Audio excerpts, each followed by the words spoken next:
Hello everyone, I am Ifra. Hope you are doing well. तो start करते हैं आज का टॉपिक।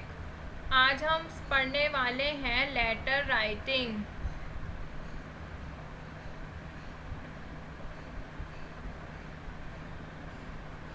लेटर मतलब पता है, जब पहले टेलीफोन्स नहीं होते थे तो लेटर तो लिखे जाते थे एक दूसरे को, चाहे वो ऑफिस में लिखना हो, अपने घर भेजना हो, या फिर अपने कहीं पर भी कॉलेज में लिखना हो, स्कूल में लिखना हो, तो लेटर ही लिखे जाते थे। तो लेटर को क्या बोलते हैं? पत्र लेखन।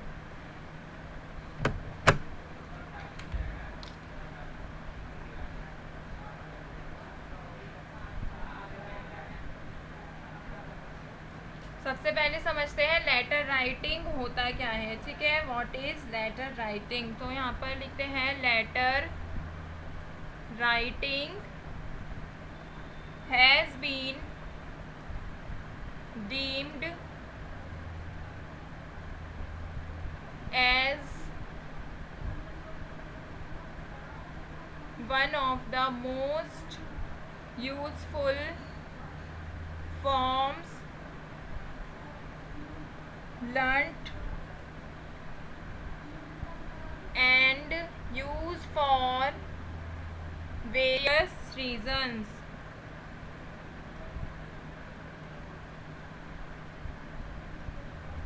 ठीक है, ये क्या कह रहा है कि लेटर राइटिंग जो होता है, मतलब कि पत्र लेखन,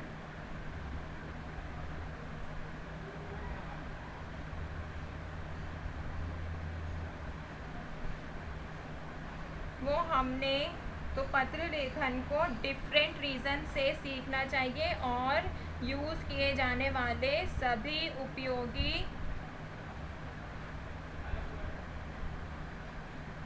फॉर्म्स में, मतलब कि सभी यूज़फुल फॉर्म्स में इम्पॉर्टेंट माना जाता है। ठीक है, एक माना जाता है। आगे देखते हैं कि several kinds of letter, each of which has its own form and style. जो लेटर होते हैं वो डिफरेंट टाइप्स के होते हैं, तो हर लेटर का डिफरेंट स्ट्रक्चर रहता है और डिफरेंट, क्या बोल सकते हैं, फॉर्म रहता है। वही फॉर्म स्ट्रक्चर एक ही बात हो गई, और डिफरेंट ही स्टाइल रहता है। हम लेटर अलग अलग जगह लिखेंगे तो अलग तरीके से लिखना होता है। ठीक है, बट इसमें कुछ पार्ट्स होते हैं जो कि सेम रहते हैं, वो अभी आगे बात करेंगे। ठीक है, तो अभी हम देखते हैं लेटर का फॉर्मेट।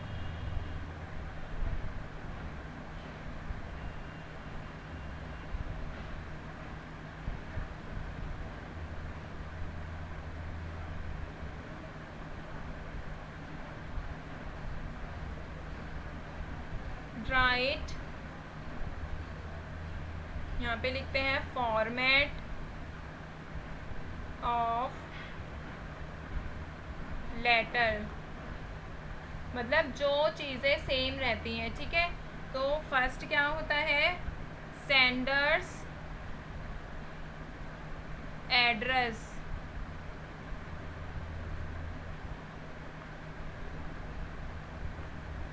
फर्स्ट क्या होता है? Sender address. जब भी हम स्टार्ट करते हैं तो हमें अपना प्रॉपर एड्रेस, मतलब कि कंप्लीट एड्रेस लिखना होता है।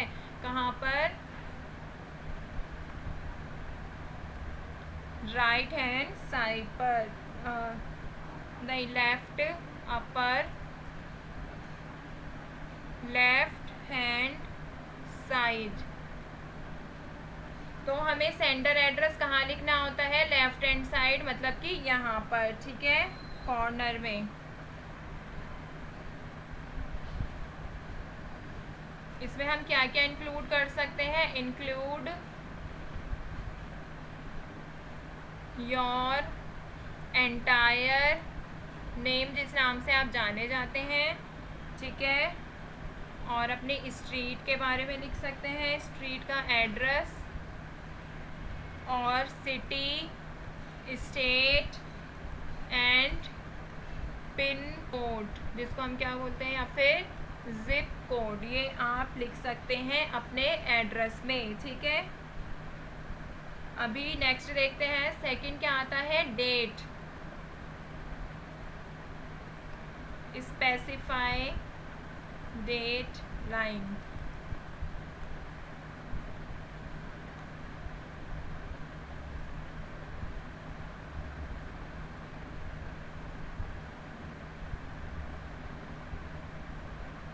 तो जो डेट आती है वो कब लिखी जाती है? सेंडर एड्रेस के ठीक नीचे। तो यहाँ पर लिखते हैं the date is written just below the Sanders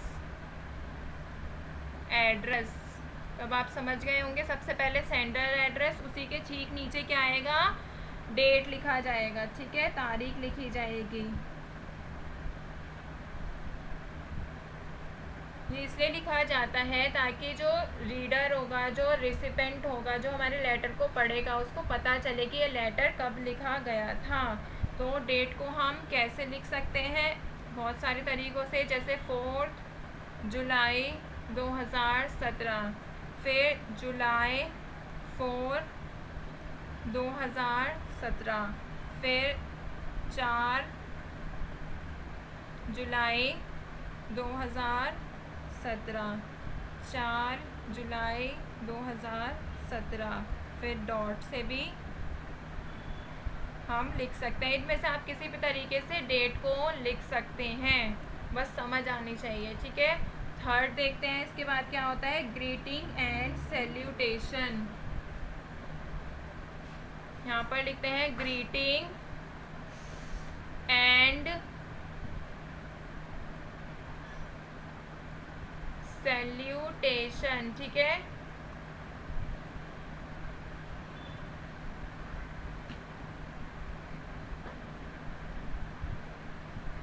the salutation depends on a relationship between the, तो यहाँ पर क्या कहा गया है? द सैल्यूटेशन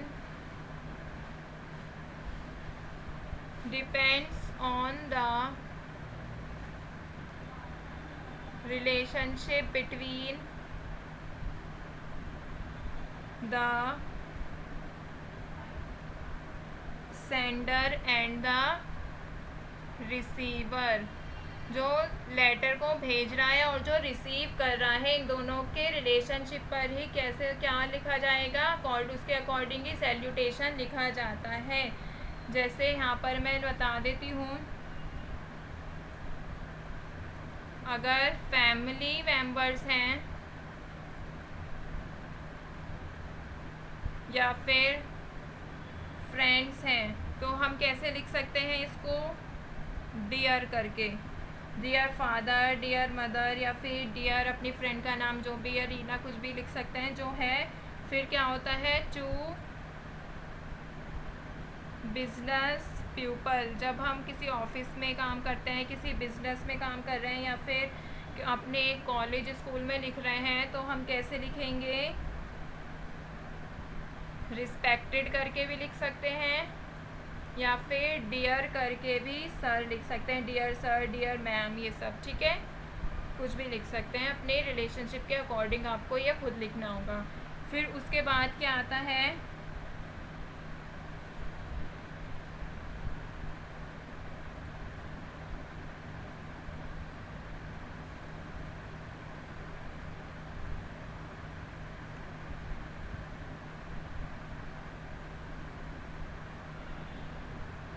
फिर जैसे ही हमने रिसिपेंट वो सेंडर एड्रेस लिखा था, फिर क्या आएगा?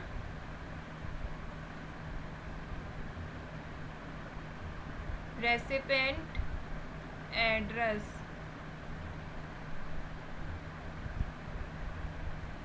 तो अभी मैं आपको ये नंबर वाइज नहीं लिखवा रही हूँ, तभी मैंने यहाँ पर नंबर्स नहीं डाले हैं। अभी सिर्फ हम वैसे ही देख रहे हैं कि क्या क्या चीज़ें इसमें इंक्लूड्स होती हैं लेटर लिखते टाइम, ठीक है।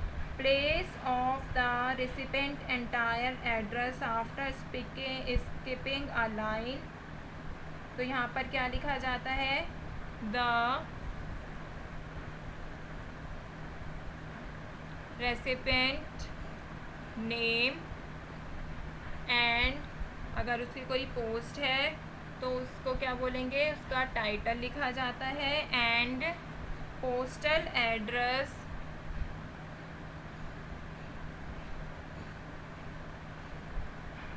must all be included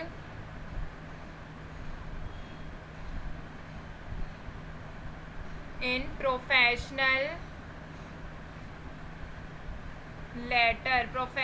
letter में पोस्टल एड्रेस भी लिखना चाहिए और उसके टाइटल मतलब उसकी पोजीशन भी लिखनी चाहिए जो रेसिपेंट है, और उनका नेम भी लिखना चाहिए। ठीक है, there is no reason to mention the firm name. इसमें फर्म नेम यहाँ पर मैं लिख भी दे देती हूँ, there is no reason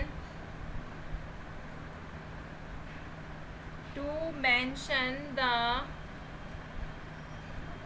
firm name और जॉब पोजीशन इन इनफॉर्मल या फिर क्या बोल सकते हैं पर्सनल लेटर। तो पर्सनल लेटर में जब हम पर्सनल लेटर है हमारे घर की बात है तो फ्रेंड्स को देख रहे हैं तो जॉब पोजीशन लिखने का कोई मतलब नहीं बनता है, या फिर कंपनी का नाम लिखने का कोई मतलब नहीं बनता है। कंपनी का नाम, जॉब पोजीशन, पोस्टल एड्रेस ये सब कब लिखा जाएगा, जब हम रेसिपेंट के एड्रेस में कब ऐड होता है, जब ये लेटर किसको लिखा जा रहा है, एक प्रोफेशनल लेटर हो। पर्सनल या फिर इनफॉर्मल लेटर में ये चीज़ें नहीं ऐड होती हैं, डायरेक्ट हम रेसिपेंट का एड्रेस लिख देते हैं। ठीक है, तो यहाँ पर हमने 4 चीज़ें देखी हैं, यहाँ पर मैं लिख देती हूँ।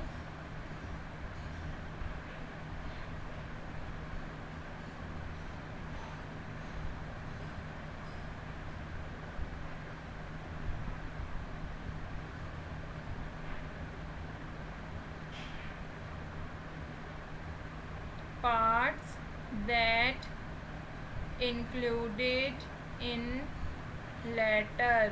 तो ये वो पार्ट्स हैं लेटर में जो इंक्लूड होते हैं, सेंडर का एड्रेस, डेट, सैल्यूटेशन और ग्रीटिंग और रेसिपेंट एड्रेस। ठीक है, तो इसी को कंटिन्यू करेंगे नेक्स्ट वीडियो में, मिलते हैं। Stay tuned and thank you.